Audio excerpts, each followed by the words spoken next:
اگر آپ کو ایمان اور یقین حاصل ہو تو پھر دعا کریں اللہ اس پر استقامت عطا فرمائے، پھر اس پہ ڈٹ جائے۔ نبی پاک صلی اللہ علیہ وسلم نے فرمایا میں اس بات کا خوف نہیں کرتا کہ میری امت کمزور ہو جائے گی، اس بات کا ڈر نہیں کہ پیسے ختم ہو جائیں گے، نہ یہ خوف ہے کہ بھوکی مرے گی۔ حضور کس بات کا خوف ہے؟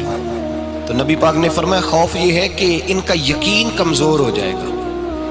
یاد رکھیں اگر اعتبار نہ ہو تو گھر نہیں چلتا، تو اگر اللہ رسول پر یقین کامل نہ ہو تو پھر بندہ مسجد نہیں آ سکتا، پھر اس کا دین نہیں چلتا، پھر اس کے لیے مشکل ہے نماز، پھر اس کے لیے مشکل ہے راہ خدا میں خرچ کرنا۔ میرے نبی پاک نے فرمایا یوں نہ کہا کر کہ یا اللہ چاہے تو دے چاہے تو نہ دے، جب مالک سے مانگ تو کہا کر یا اللہ تجھی سے مانگنا ہے، میں لے کے اٹھوں گا، تو مجھے دے گا۔ فرمایا جتنا تیرا یقین کامل ہوگا اتنا ہی اللہ تجھے جھولی بھر کے عطا فرمائے گا۔ کمزور سا مسلمان، لڑکھڑاتا سا مسلمان دیکھتا ہوں کرتا ہوں، اور یہ بھی نہ دیکھا کریں بھائی ایمان یقین کو استقامت کے درجے پہ لیں، یہ نہ دیکھا کریں کہ وہ کیسے دے گا، وہ کسی وسیلے کا محتاج نہیں ہے، وسیلے کو پسند کرتا ہے، پر وسیلے کا محتاج وہ بغیر وسیلے کے بھی دے دیتا ہے۔ ہر آدمی ماں باپ کے ذریعے پیدا ہوتا ہے، اگر پیدا کرنا چاہے تو جناب عیسیٰ کو بغیر باپ کے پیدا کر دیتا ہے، اگر پیدا کرنا چاہے تو حضرت آدم کو بغیر ماں اور باپ کے پیدا کر دیتا ہے۔ جب یقین رکھیں، یقین قرآن مجید پڑھیے، حضرت موسیٰ علیہ السلام فرعون کے دربار میں کھڑے ہیں، چاروں جانب دشمن ہی دشمن ہے، جادوگر آ گئے، انہوں نے سانپ چھوڑے، حضرت موسیٰ کے ہاتھ میں ڈنڈا تھا، حضرت موسیٰ کہتے ہیں یا اللہ کیا کروں؟ تو اللہ تعالیٰ نے فرمایا اپنا عصا پھینک دو۔ کہنا چاہیے تھا نا کہ یا اللہ ایک ہی تو شے ہے، اتنے سانپ ہے، بچانے کے لیے ڈنڈا ہے وہ پھینک دوں؟ ڈنڈا پھینکا جاتا ہے، سانپ کو دیکھ کر کے قابو کیا جاتا ہے۔ یہ میرا اور آپ کا ذوق ہے نا، لیکن انبیاء کرام کا انداز ملاحظہ کیجئے میرے عزیزو۔ اللہ فرماتے ہیں ڈنڈا، اے موسیٰ ڈال دے اپنا عصا، پہلے نہیں فرمایا کہ سانپ بن جائے گا، فرمایا بس تو ڈال دے۔ میں اور آپ ہوتے ہیں تو سامنے ہے، ڈنڈا ہاتھ میں ہے، ہم کہیں گے عجیب بات ہے، یہی تو دفاع کی چیز ہے، اسی کو ڈال دوں تو بچوں گا کیسے؟ کہا ڈال دو، تو حضرت موسیٰ نے ڈال دیا، کہا میرے رب کا حکم ہے تو میرے لیے بہتر ہی ہوگا۔ اللہ فرماتے ہیں جب موسیٰ نے ڈالا تو میں نے اس ڈنڈے کو، اس عصا کو اژدہا بنا دیا۔ اب کبھی عصا بھی اژدہا بنے، کبھی چھڑی بھی بہت بڑا اژدہا بنی ہے، لیکن قرآن کہتا ہے جناب موسیٰ نے ڈالا تو اللہ نے اژدہا، بلکہ اس سے پیچھے چلیے، عورتیں کمزور یقین کی ہوتی ہیں نا، جناب موسیٰ پیدا ہوئے تو اللہ فرماتے ہیں میں نے موسیٰ کی ماں کے دل میں بات ڈالی، ماں کے دل میں صندوق میں ڈال کے تو اس کو دریا میں بہا دے۔ اور بھائی صندوق میں کہہ سکتے ہیں نا آکسیجن کیسے جائے گی، اور دریا میں بچے بچنے کے لیے ڈالے جاتے ہیں کہ ڈوبنے کے لیے ڈالے جاتے ہیں؟ ماں کے دل میں یقین کمزور نہیں تھا ماں کا۔ انبیاء کے ماں باپ موحد ہوتے ہیں، دین کو ماننے والے، ماں کے دل میں اللہ نے بات، اللہ قرآن میں کہتے میں نے وحی کی، میں نے القاء کیا، میں نے بات ڈالی۔ حضرت موسیٰ کی ماں کہتی ہے میں نے ڈال کے نا سمندر میں بیٹا، میں نے سمندر میں بیٹا ڈال کے صندوق میں بند کر کے رب کے حوالے کیا۔ آپ فرماتے ہیں میرے مالک کا بھروسہ کیا تو پھر میرے مالک کا کام دیکھو، کمال دیکھو، میں نے دریا میں ڈالا، اللہ نے فرعون کے گھر میں میرے بیٹے کی پرورش کرا دی۔ یہ یقین کہ حضرت موسیٰ کے پاس قوم آئی، قرآن پڑھیے، کہا جناب پانی چاہیے، وَإِذِ اسْتَسْقَىٰ مُوسَىٰ لِقَوْمِهِ، موسیٰ نے اپنی قوم کے لیے پانی مانگا، ہم نے کہا فَانْفَجَرَتْ مِنْهُ اثْنَتَا عَشَرَةَ عَيْنًا، اپنا ڈنڈا پتھر پہ مارو۔ عقل والا آدمی ہوتا تو اڑ جاتا، کہتا یا اللہ پتھروں سے بھی کبھی پانی نکلا ہے؟ اضرب بعصاک الحجر، مارو پتھر پہ ڈنڈا۔ اللہ کے نبی نے منٹ نہیں لگایا، ٹھا کر کے ڈنڈا لگایا، فَانْفَجَرَتْ مِنْهُ اثْنَتَا عَشَرَةَ عَيْنًا۔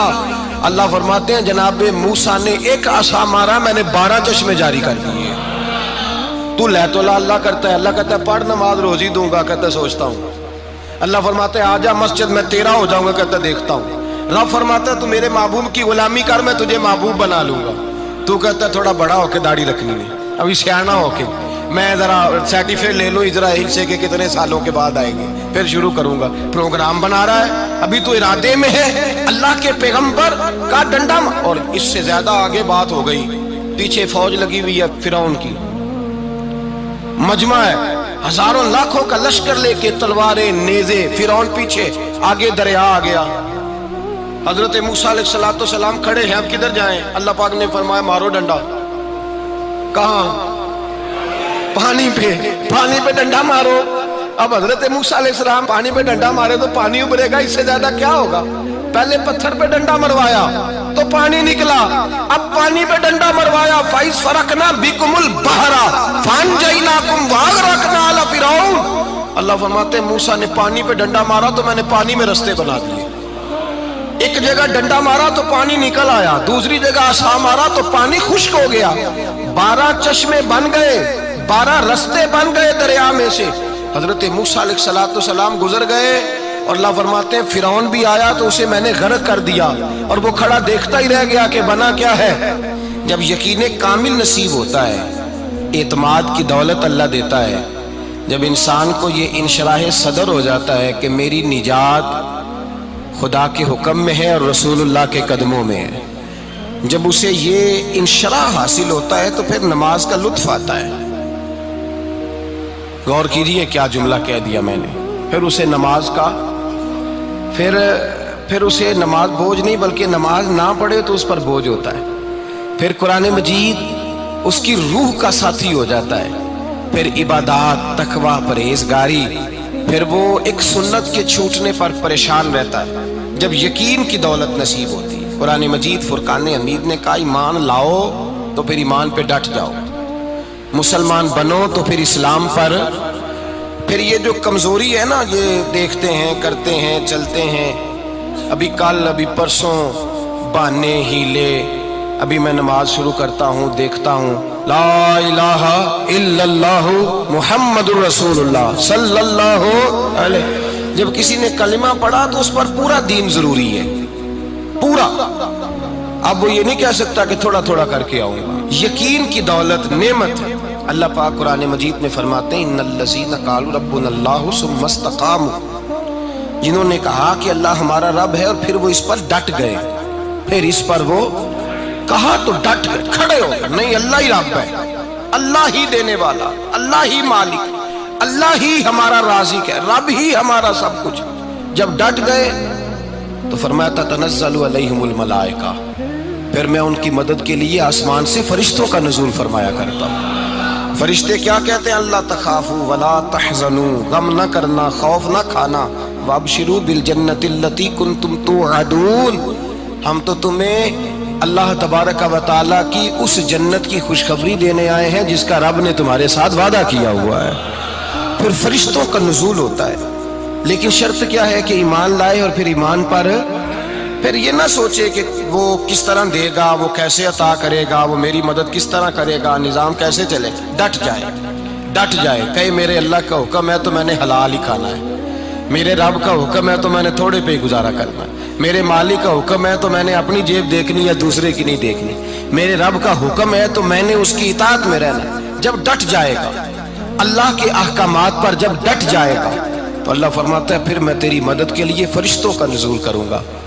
نبی پاک صلی اللہ علیہ وسلم نے فرمایا 2 دولتیں اگر کسی کو اللہ دے دے تو سمجھے اللہ نے اسے دنیا کی سب سے زیادہ دولت عطا فرما دی۔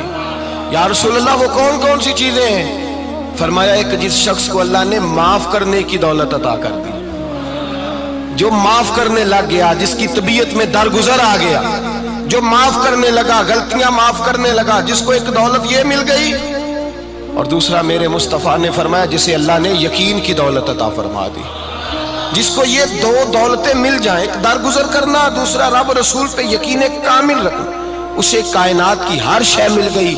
میرے نبی پاک نے فرمایا جب بھی دعا مانگو خدا سے یہ 2 نعمتیں مانگا کرو، عرض کیا کرو اے اللہ درگزر کی دولت عطا فرما، اے اللہ تو ہمیں یقین کی دولت عطا فرما، ایمان کی قوت اور پختگی نصیب فرما۔ میرے بھائی حضور نے فرمایا مانگ کے لو۔ کمزور ایمان والا شخص کسی کام کا نہیں ہوتا۔ جس آدمی کے ذہن میں شک کا بیج ایک دفعہ جنم لیتا ہے وہ آدمی تو غلام سے بدتر ہے، بے کیف سجدہ، روٹھی روٹھی سی عبادت، اس کی زندگی کیفیات سے خالی ہے۔ جس شخص کو پتہ چل جائے نا لوگ میرے مخالف ہیں، اس کا تو سجن رہتا ہی کوئی نہیں۔ اصل بات یہ ہوتی ہے کہ یہاں سوچ بیٹھا ہے کہ دنیا میرے خلاف ہے، یہاں مخالفت یہاں بیٹھ گئی ہے، دو بندے باتیں کر رہے ہیں تو پریشان ہے، میرے خلاف ہی لگے ہوئے ہیں، میری ہی بات ہو رہی ہے، کیونکہ اصل تکلیف کہاں ہے؟ اور اگر یہاں یقین کامل ہو گیا نا کہ سارے مجھ سے پیار ہی کرتے ہیں، تو پھر دو بندوں کو بات کرتا دیکھیں گے تو یہی سوچے گا میری تعریفیں کر رہے ہیں۔